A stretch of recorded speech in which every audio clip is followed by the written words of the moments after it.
والمشروع في الشغل والتنظيم كأبناء هذا الوطن كمعتلين حاصلين على شهادات من جامعات مغربية يحق لنا الولوج إلى الوظيفة العمومية. كذلك يحق لنا الاستفادة من التعويض عن البطالة في شخص الامتيازات. وأتينا أمام هذه المؤسسة لأنها بمثابة مؤسسة وثيقة على المستوى المحلي، هي اللي غتتحمل المسؤولية ديالها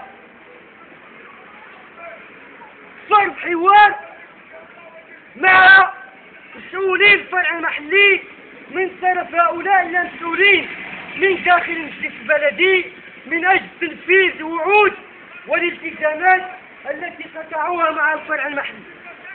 امتيازات شخص دكاكين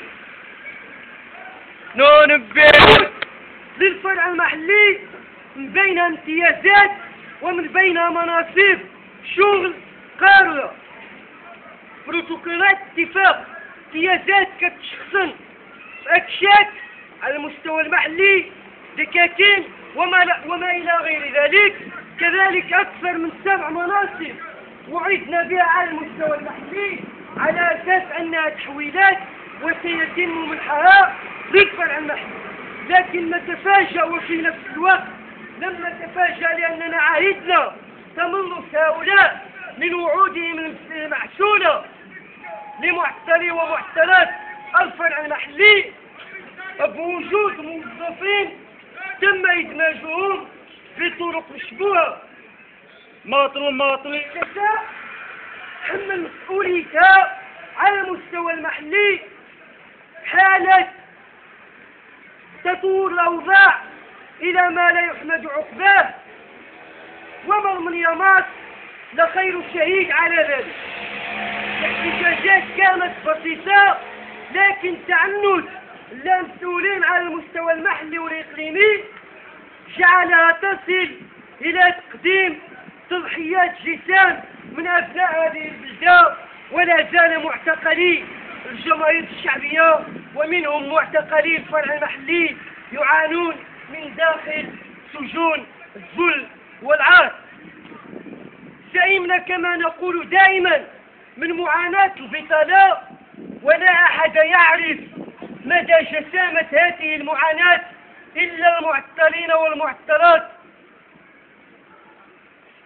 لا أحد يحس بما يحس به إلا المعتل الذي يعاني يوما بعد يوم معاناة وويلات البطالة والقمع والتهميش والإقصاء والحصار. لكن هذا كله لن يمنع مناضلي الجمعية الوطنية ومناضلي الفرع المحلي من الاستمرار على الدرب الذي رسمه لنا الشهيد مصطفى الحمزاوي، الشهيد نجي هدايا، والشهيد كمال الحساني.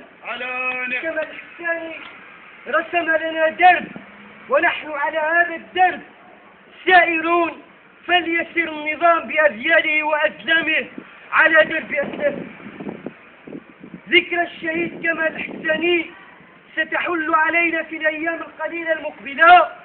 ندعو معتلي الفرع المحلي وعامة مناضلي البلدة وساكنتها إلى الانضمام إلى صفوف مناضلي ومناضلات الجمعية الوطنية في هذه الذكرى من أجل إنجاحها، لأن الشهيد كمال الحساني عانق هموم هذا الشعب قبل أن يعانق همومه الخاصة، واستشهد على هذه الرسالة التاريخية. الصمود لمعتقلينا، الثبات على المبدأ لمعتقلين ومعتقلات الجمعية الوطنية. نضرب موعد لمناضلي الفرع المحلي يوم غد على الساعة 2 بعد الزواج في الاعتصام المتوج بشكل نظامي أمام بلدية البلدة. إلى هنا أشد على أيديكم بحرارة وأحييكم عاليا على قواعد الجمعية الوطنية يرفع بشكل نظامي.